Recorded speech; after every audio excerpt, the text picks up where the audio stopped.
10번 때 볼 거예요. 10번 때 볼 건데 여태까지 제가 뭐 6전치 설명하더라도 20번 때만 설명하고 똑같이 하면 되는데 여러분들이 그걸 잘 못해요. 20번 때가 어렵죠.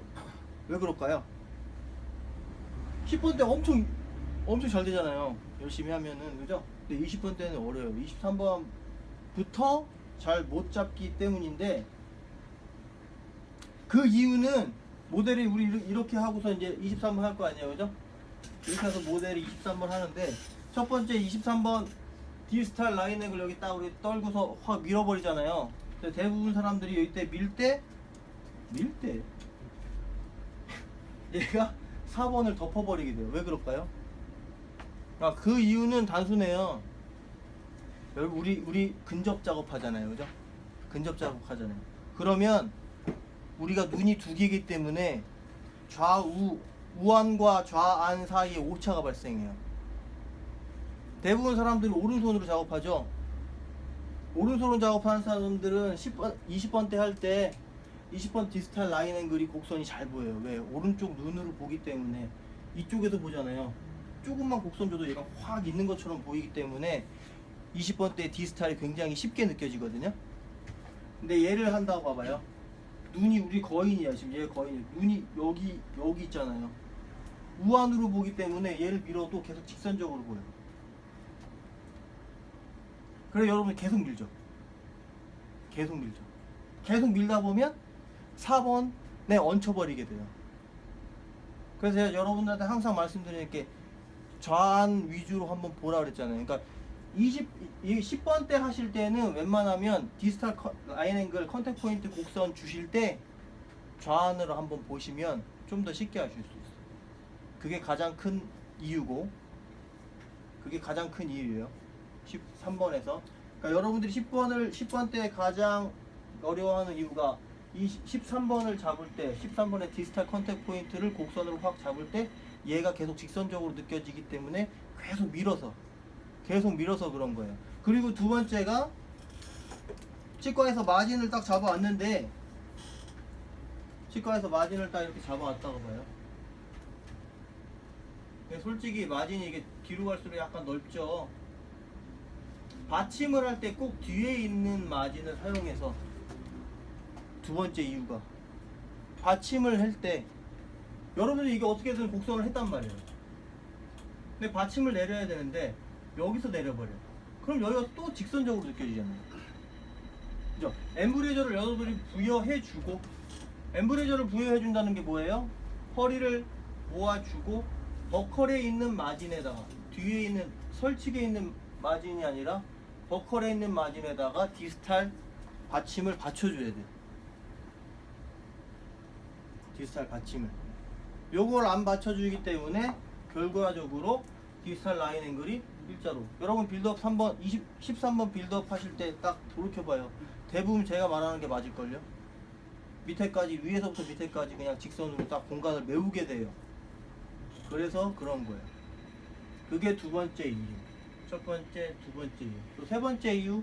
자, 세 번째 이유는 첫 번째 이유와 연관돼 있어요. 첫 번째 컨택 포인트를 계속 밀다 보니까 4번으로 굉장히 많이 다가갔죠. 근데 지대치가 원래는 이렇게 가운데 있어서 빌드업을 해야 되는데 4번으로 많이 밀다 보니까 지대치가 이제 이쪽으로 치우치게 되죠. 그러면 여러분들은 요 메지알 라인 앵글을 떨구실 때 캡의 엠브레저에다가 박아 넣을 수 없게 돼요. 캡의 엠브레저에 박아 넣으려면 3번이 이렇게 넓어져야 되니까.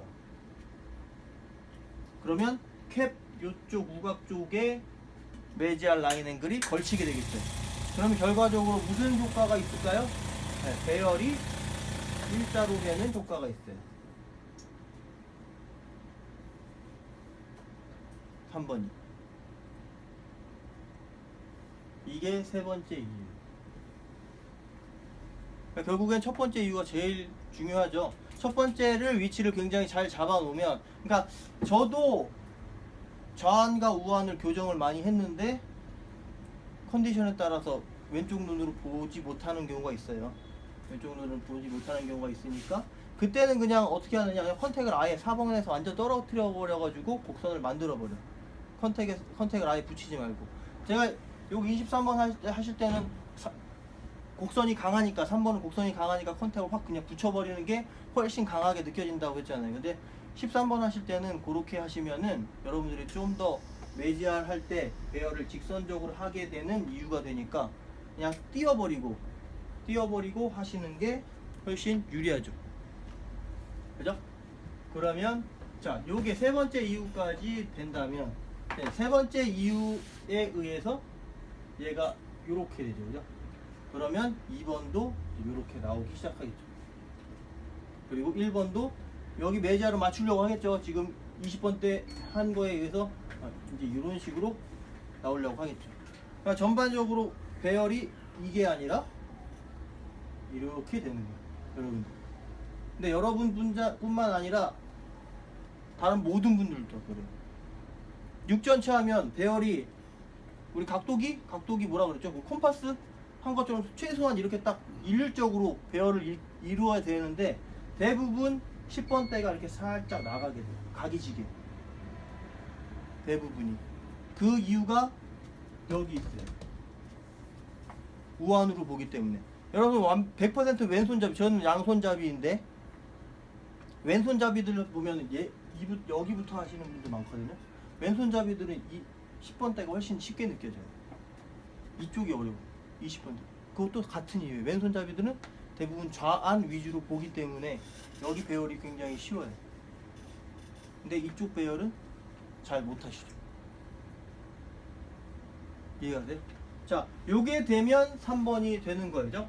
3번이 되고, 자, 아웃라인을 디스크로 또는 붓으로 다 잡고 나서 주는데, 이때도 역시 이제 아웃라인 줄 때 매지알부터 하겠죠. 근데 이제 우리 오른손 우한으로 보는 사람들은 이너라인을 줄 때 또 하나 참고하셔야 될 게 있어요. 이너라인은 단순히 또 이렇게 가죠. 자, 매지얼 첨각에서 자 요걸 하잖아요, 그죠? 요걸 하고 꼭 여기를 23번 허리보다 훨씬 더 깊게 들어가줘요. 훨씬 더 깊게 들어가줘요. 얘 하던 거보다는 훨씬 강하게 들어가줘야지 3번의 폭이 줄어들 수 있어요. 대부분 우한으로 보는 사람들이 13번의 폭이 넓어져요. 13번의 폭이 굉장히 넓어지는 경향이 있거든요. 자, 얘를 확실히 넣어 주셔가지고 얘를 먼저 보여주세요. 얘 역시 우한으로 보면 곡선이 잘 안 보여요. 그러니까 꼭 왼쪽 눈으로 한 번씩 확인을 해 주시고, 그 다음에 여기서 요 흐름으로 가죠. 그죠? 순서는 똑같아요. 첫 번째 얘 잡고, 근데 얘가 중요하지만 실제적으로 모양을 위해서 얘가 굉장히 중요한 포인트예요. 허리를 23번보다 강하게 넣는다. 자, 얘만 되면 이제 쉬워지죠. 컨터링 이제 이너라인 줄 때 있어서. 아웃라인 잡을 때는 첫 번째 얘가 중요했고, 디스킹도 똑같아요, 그죠? 컨터링 구워져서. 물론 저처럼 할 거 없이 빌드업 하시면 디스킹 할 때 쉽겠지만, 여러분은 약간 여유있게 빌드업을 하잖아요, 그죠? 세컨이 나왔는데 모양이 뚜렷하지 않게 나오기 때문에 여러분들은 저 디스크로 지금 좀 아까 말씀드렸던 그 3번의 포인트 잡는 게 중요했고, 이너라인 할 때는 13번의 특징을 주는데 가장 중요한 포인트가 허리를 좀 더 깊게, 23번보다 좀 더 깊게, 이건 제가 항상 하는 방법을 여러분들에게 말씀드리는 거예요. 그리고 나서 얘 마치 캡이 나올 정도로 얘를 확 깊게 넣어주시면 돼요. 얘보다 더 깊어야 되니까 캡이 나올 정도로 그냥 확 강하게 넣어주셔야 돼요. 강하게 넣어주세요. 자, 그럼 얘 때문에 또 흐름이 생겼죠. 무슨 흐름이에요? 여기서 일로 낮아지는 흐름이 생겼죠. 그 다음에 이제 여기가 뚜렷해졌잖아요. 아웃라인 위디스크를 잘 잡아놔서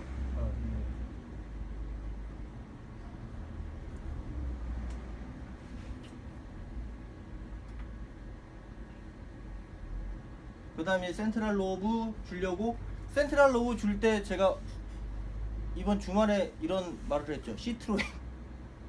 시트로행을 그려라. 메디알 로브 주기 위해서 이렇게 허리로 나가는 듯한, 여기서도 허리로 나가는 듯한 그림을 그리면서 여기가 너무 많이 튀어나온 게 아니라 싹 싹 싹 싹 이런 식으로 사람 인자를 계속 내리자 그러잖아요, 그죠?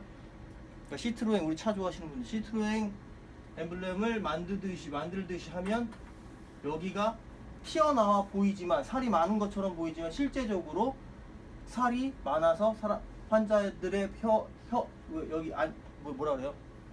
네, 환자들이 불편하지 않게. 근데 대부분 사람들이 3번을 굉장히 뚱뚱하게 하죠. 그러니까 컨터링에서 가장 중요한 게 뭐라 그랬어요? 제가 살이 없는데 살이 있는 것처럼 보여야 돼요. 근데 그냥 있는 것처럼이 아니라 진짜 풍요하게도 보일 수 있어요. 그게 이너라인을 제대로 넣어주면, 그리고 이게 요거 시트랭 여기 시작하는 포인트가 여기 첨두에서 시작하는 게 아니에요. 왜? 여기도 끊어져 있다 그랬잖아요. 그죠? 첨두에서 시작하는 게 아니라 여기를 조져요. 따다다닥 쥐쥐쥐. 그래서 여기 딱 음영이 있게. 그리고 여기 부드럽게 여기도 싹 흘러가게 해요. 얘도 여기가 높고 여기가 낮아지게 가야 돼요. 하지만 오차가 많진 않죠. 그러니까 우리가 하는 이너라인은 치아가 최종적으로 메지알에서 디스탈로 낮아진다. 그리고 이 낮아지는 게 위아래, 그죠? 위아래에서의 낮아지는 것도 있고, 이 표면, 버컬 표면의 높이가 낮아지는 거, 그 두 개를 같이 넣어줘야 되죠. 그래서 이너라인이 중요한 거예요. 하지만 엄청 쉽게 넣을 수 있죠, 그죠? 네. 요 생각을 갖고 하셔야 돼요. 요 생각을 갖고 하시면, 제가 컨터링한 거 3번 옆면에서 보면 여기 튀어나오고 여기 살짝 움폭하고 여기 튀어나오고 여기 살짝 움폭하고 여기 튀어나오는. 근데 그 움폭한 부분이 그렇게 깊진 않아요. 일반적으로 3번이 뭐 이런 컨터를 이뤘다 하면 이 중간중간에 살짝 들어가고 살짝 들어가는 거예요. 그게 눈으로 좀 보여야지, 정면에서 봤을 때 3번이 더 부각돼 보이는 거예요. 부각시키려고 음영이 있는 거죠. 그래서 최종적으로 봤을 때 여러분 이 배열 자체가 메지알 배열이 많이 들어오고, 솔직히 디스탈 배열은 여러분 거의 다 맞춰요. 다 디스탈 배열은 굉장히 잘 맞춰요. 근데 요 메지알이 링걸로 확 당겨져 있는 배열은 잘 못하니까 위에서 꼭 버컬 라인, 이너라인을 주고 나서 여기가 파여 들어가서 평균적인 배열이 이렇게 딱 들어갔는지를 꼭 확인하셔야죠. 이너라인 아시겠죠? 네, 이너라인이 최종적으로 이 치아의 잘못된 것들을 다 잡아줄 수 있어요. 근데 여러분들이 이너라인에서 마저 얘를 못 잡아주시면 끝났어. 그러니까 여러분들이 한 거 제가 손 볼 때 여기 메지알 반부에 배열을 먼저 확 넣어버리잖아요. 디스탈은 절대 안 건드려야 돼요. 누구나 저희 딸이 해도 디스탈은 아마 배열 잡을 거예요. 여러분들처럼. 근데 메지알이 관건이에요. 메지알이. 그러니까 이너라인으로 여기를 진짜 엄청나게 조져주셔야죠. 그러면 3번이, 특히 이제 13번이 쉬워질 거예요. 13번이. 아시겠죠?